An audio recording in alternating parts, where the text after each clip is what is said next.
大家好，歡迎收睇本期視頻。林千如19歲簽約 TB， 自服6年，好唔容易闖出一啲知名度，渴望依靠人脈去突破配角嘅困局，佢身陷咗輿論漩渦，傳聞搭上咗李澤楷，試圖借力上位，最終慘遭豪門一腳踢出局。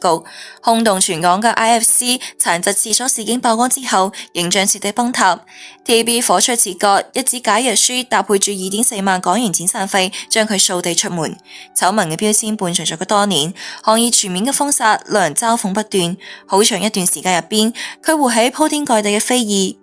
承受住肆意、情感、輿論嘅三重重壓，處境艱難到難以想象。2008年，年僅19歲嘅林千如正式簽約 TB， 懷住演員夢踏咗電視城。外形靚麗、身材出眾佢，並借節目二分高下星之天使，雪梨一個初次走入咗大眾視野。隨後陸續嘅參演咗《不打自己人》、《耀武長安》、《衝上雲霄爾》等多部嘅 TB 熱播劇集。熒幕上成日可以見到佢身影，但命運始終孤寒俾佢主角嘅劇本。成年遊走喺各類嘅配角單元入邊，戲份零碎，定位模糊，觀眾認可佢嘅樣貌，卻好難叫出佢嘅名。喺競爭白熱化嘅 TB 入邊，冇強大嘅後台，缺少高層力捧，想要擺脫萬年配角嘅宿命，難以登天。同期藝人不斷嘅爭取資源，唔少小花依靠住人脈獲得咗重點嘅劇集角色。林千如見住眼前一眼望到頭困境，內心充滿住焦慮，唔甘心成世人充當背景板佢，開始試圖拓寬人脈，希望借助豪門資源打破僵局。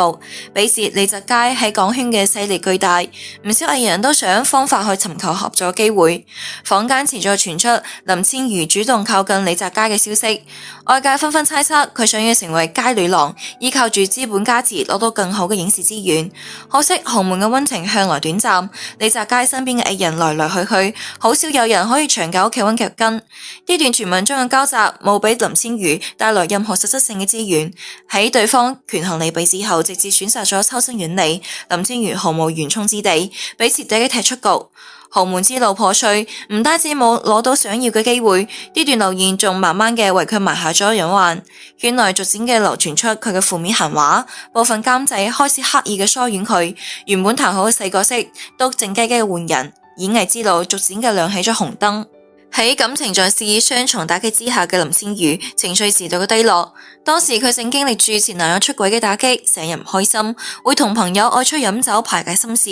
邊個都估唔到，一場飯局之後發生意外，將佢推向咗輿論風暴中心，亦都係正經2014年嘅全香港殘疾廁所風波。2014年嘅6月晚間，林千如同達利國際集團董事林之宇現身中環 IFC 商場，兩個人行埋一齊入咗商場嘅殘疾人專用廁所，喺入邊停留咗將近30分鐘，狗仔隊已經埋伏喺外邊。當兩人推開廁所大門，無數嘅相機、閃光燈瞬間亮起，全程畫面俾完整嘅拍攝，甚至流出咗現場嘅錄音。音頻入邊模糊嘅聲引發住無限嘅猜想，一夜之間新聞佔據咗全港嘅各大娛樂版頭條，殘疾密會嘅標籤死死貼喺林千如身上，流言蜚語瘋狂嘅蔓延。消息發酵之後，輿論迅速失控，網友先入為主認定咗兩個人行為失當，嘲諷謾罵鋪天蓋地。除此之外，唔少網友指責兩個人佔用咗殘疾人嘅專用廁所，漠視咗殘疾人士嘅權益，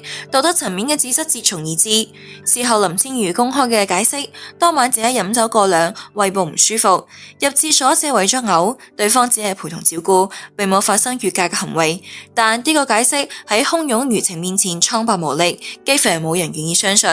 風波之中，雙方嘅態度形成咗鮮明嘅對比。富商林之宇迅速嘅減少露面，低調嘅避風頭，盡可能減低事件對自身以及家族嘅企業影響。所有輿論壓力幾乎全部由林千如一人獨自承擔。佢感激嘅發文公開道歉，坦言自己嘅言行鬆懈，辜負咗屋企人像支持者嘅期待，願意承擔一切嘅後果。但道歉已經無法扭轉已經崩塌嘅公眾形象。事件爆發短短半個月 ，TB 高層迅速作出決斷，藝員總監樂以玲親自約談咗林千如，談話氣氛冰冷決絕。高層直言，如今負面醜聞纏身，冇劇組廣告商敢用佢，電視台已經冇辦法繼續安排工作。呢場談話只係持續咗半個鐘，公司攞出咗解約協議，結算合約剩低半年嘅底薪，合計2.4萬港元，作為遣散費用，正式嘅終止咗雙方藝人合約。24,000港幣喺繁華嘅香港，即係等同於普通文員2-3個月嘅薪資，就係佢6年 TVB 演藝生涯嘅最後收尾。簽低個名嘅嗰一刻，林千瑜徹底失去咗賴以生存嘅工作。離開電視城嘅路上，10幾架採訪車一路尾隨，記者圍到大門不停嘅問，閃光燈不停閃，巨大嘅恐慌仲無助席捲咗佢。行出電視台，等待佢嘅唔係轉機，而係全方位嘅行業封殺。TVB 解約決定，相當於向成個香港影視圈釋放信號。各大電視台製作公司紛紛避嫌，冇人敢邀約佢參演劇集、錄製綜藝。廣告品牌火速去終止咗合作，過往所有嘅商業資源全部清零。昔日一齊演戲嘅同行刻意保持住距離，圈內嘅社交場合幾乎再都見唔到佢身影。曾經熟悉嘅影視圈徹底對佢關上咗大門。是崩塌至苦難嘅開端，長達數年嘅網暴仲有路人非議，無時無刻折磨住佢。無論行到香港嘅邊度，隨時可能俾路人認出，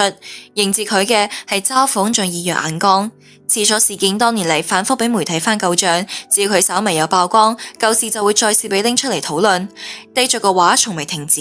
佢承受住巨大嘅精神壓力，成日失眠，情緒崩潰，好長一段時間唔敢隨意嘅出門，驚鏡頭，驚陌生人嘅打量。豪門夢碎，公司解約，行業封殺，全網嘲諷，多重打擊疊加之下，林千瑜一度陷入咗經濟困境，冇穩定收入，積蓄慢慢嘅耗盡，未來見唔到任何出路，娛樂圈呢條路幾乎係斷絕咗，擺喺佢面前嘅選擇寥寥無幾。消沉好耐之後，佢明白咗沉溺於悲傷無法改變現狀，只可以尋找其他嘅生路。憑借住成日健身嘅基礎，林千瑜考取咗專業嘅瑜伽導師證書，轉型為瑜伽嘅博主，喺網絡平台開設咗 channel， 免費更新瑜伽嘅教學視頻。創業嘅初期格外艱難，孭住巨大生意嘅佢，開播初期成日會遭遇咗惡意嘅留言攻擊，唔少人帶住偏見湧入咗評論區，不斷嘅提起多年前嘅醜聞，冇團隊扶持，拍攝、剪輯、文案全部獨自完成，日復一日嘅堅持更新，慢慢吸引咗大量熱愛健身、產後修復嘅女性粉絲。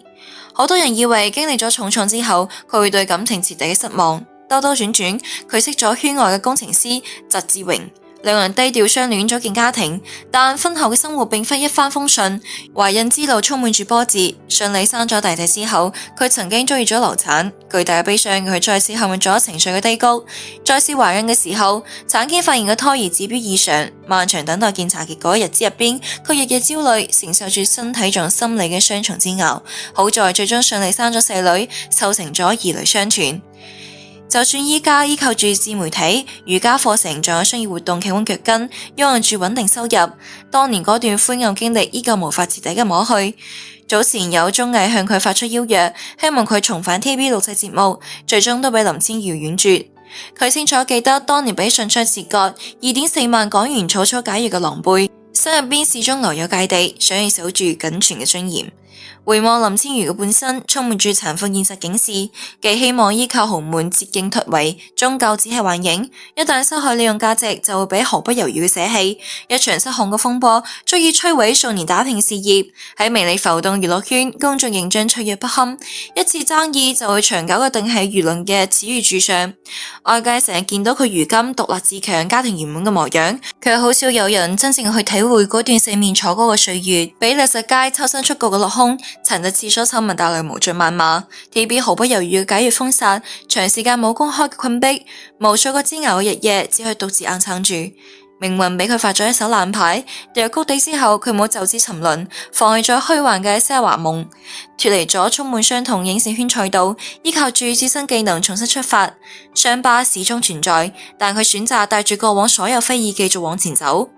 林千瑜嘅喜樂都認證住娛樂圈嘅捷徑從來不可靠，依靠住人哋永遠都身不由己，唯有牢牢嘅捉住自己手入邊嘅能力，先係絕境之中唯一可以依靠嘅底氣。今日故事就講到呢度，我哋下期再見。